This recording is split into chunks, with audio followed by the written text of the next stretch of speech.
New York Islanders, a fascinating team when you look at the way this roster is constructed. Just taking a peek at their cap friendly page, Mike, they have 7 forwards that make $5 million or more, and pretty much all of them are signed for multiple years. Yet the big issue with this team, you sit there and go, they need to get more electric offensively. They need to get more dynamic in the offensive zone. They need to score more. And I go, you have 7 forwards making $5 million or more. How many bad bets have you made where you commit all that money, all that term, and your biggest issue is still scoring? They're also facing quite an interesting cap crunch this offseason as well. They only have $5.3 million in projected cap space. You need to get a backup with Varlamov's contract up. Oliver Wahlstrom, Scott Mayfield, one's an RFA, Mayfield's a UFA. You at least need to replace those guys if you're not bringing them back. In the case of Mayfield, Lou's got his work cut out for him because, again, this roster as currently constructed is not good enough to go on a deep run.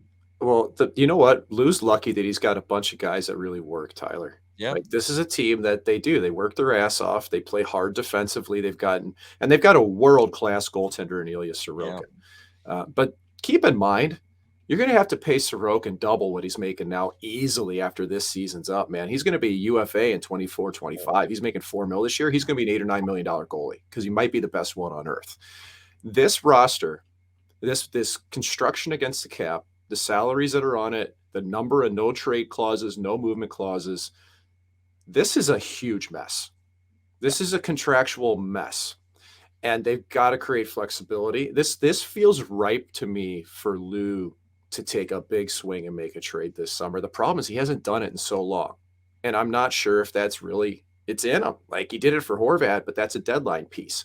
Mm-hmm. Is he willing to move on from Josh Bailey? $5 million for 20 something, 20, 30 points like that contract's got to go, and he's not alone. And they still have to sign a top 4 defender because Mayfield, I think he's going to walk. He's been way too under $1.45 million for what he brings to a team.